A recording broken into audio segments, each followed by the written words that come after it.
చదువుకున్నటువంటి వాళ్ళు, విజ్ఞత ఉన్నటువంటి వాళ్ళు సైంటిఫిక్గానే ఆలోచించండి. అపరిశుభ్రంగా ఉన్నప్పుడు అన్ని పనులు మనం చేయవచ్చునా? ఆ విషయాన్ని ఆలోచించండి. సైకలాజికల్గా కానీ ఫిజికల్గా కానీ వాళ్ళకి ఎంత విశ్రాంతి అవసరం అని కోణంలో ఆలోచించండి. ఎన్నో కోణాల్లో ఆలోచించే వాళ్ళకి కొంత దూరం పెట్టాలని, వాళ్ళకి రెస్ట్ ఇవ్వాలనేటువంటి విషయాన్ని చెప్పారు. అది పక్కన పెట్టి ఇష్టానుసారంగా ఎవరంటే వాళ్ళు ఎలా అంటే అలా చేస్తూ ఉన్నారు. ప్రధాన దేవాలయాల్లోకి వెళ్ళడానికి కూడా వెనకాడటం లేదు. కొంతమంది నాతో స్వయంగా చెప్పినటువంటి విషయాలు నేను చెప్తూ ఉన్నాను. తిరుమల దేవస్థానానికి వెళ్ళారుట, శ్రీశైలంలో ప్రాంగణంలోకి లోపలికి ఆలయం లోపలికి వెళ్ళారుట. నాతో వచ్చి చెప్పినటువంటి విషయాలు చెప్తున్నాను, ఇందులో అసత్యమేమీ లేదు. పోయినసారి కృష్ణా పుష్కరాల్లో స్నానాలు కూడా చేశారుట కొంతమంది. మా అమ్మాయికి వివాహం కూడా చేశామండి, 25 లక్షలు పెట్టి పెళ్లికి ఏర్పాటు చేసుకున్నాము, పీటల మీద పెళ్లి తప్పిపోతే ఎలాగని చెప్పేసి ఋతుక్రమంలో పెళ్లి చేసి ప్రధాన హోమం అగ్నిహోత్రం చుట్టూ అమ్మాయిని తిప్పించారుట. ఇవన్నీ దోషాలుగా అనిపించటం లేదా? ఇవన్నీ మీకు ఎక్కువగా చెప్తున్నట్టు అనిపిస్తోందా? 200 సంవత్సరాలు వెనక్కి వెళ్ళి చెప్తున్నట్టుగా అనిపిస్తోందా?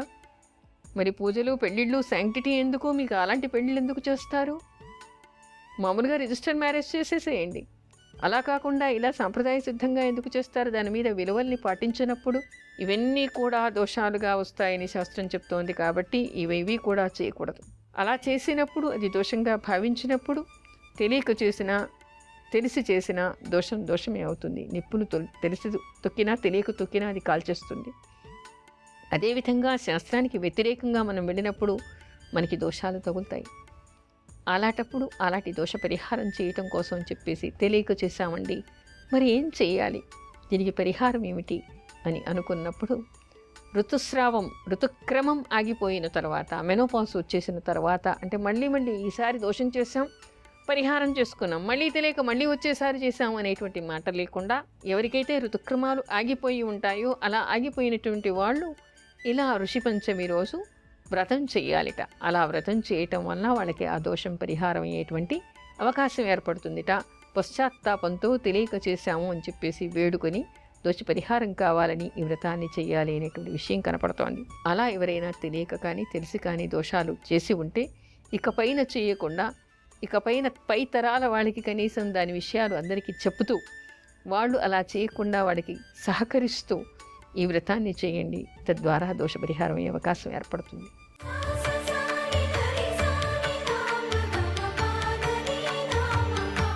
మహాగణపతయే నమః.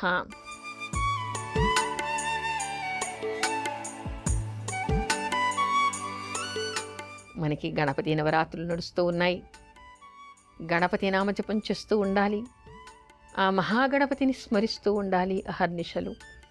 అప్పుడు ఆయన మనకి సిద్ధిని, బుద్ధిని ప్రసాదిస్తాడు, విద్యను ప్రసాదిస్తాడు, మనని తొలి స్థానంలో కూర్చోపెడతాడు, మనకున్న విఘ్నాలన్నింటినీ కూడా ఆయన తీసేస్తాడు, మనకి ఆధిపత్యాలిస్తూ ఉంటాడు. ఆయన మహాగణపతి. అందుకని మహాగణపతయే నమః, మహాగణపతయే నమః అనేటువంటి నామాన్ని. అమ్మ, అలాంటి వాళ్ళది నిజమైన ప్రేమ కాదు, అది వ్యామోహం. ఎగ్జాక్ట్లీ చిన్నత్త, నిజంగా ప్రేమించుకున్న వాళ్ళు అలా చేయరు. ఎంత మనసు విరిగిపోతే కన్న కూతుర్ని పట్టుకొని మా దృష్టిలో చచ్చిపోయా ఉంటుందా తల్లి? అది సరే అమ్మా, తన కూతురుతో తన మాట అనేటప్పుడు ఆమె మాటల్లో వ్యథ, కళ్ళల్లో బాధ గమనించావమ్మా? పెద్దబాబుకు బర్త్డే విషెస్ చెప్పు కూడా వెళ్ళాం కదా. ఊరికే ఎలా కాలిపోతుంది? మంట పెడితేనో పడితేనో తగలబడుతుంది.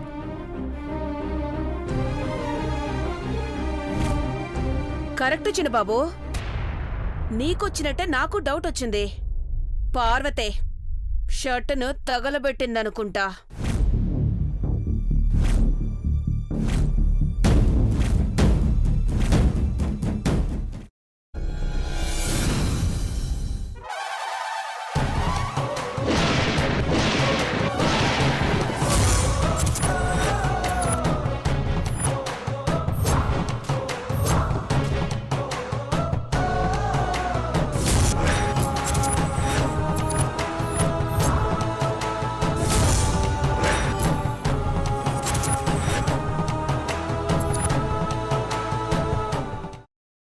తర్వాత పొట్టు తీసేసి చాప్ చేసి పక్కన పెట్టుకోవాలి.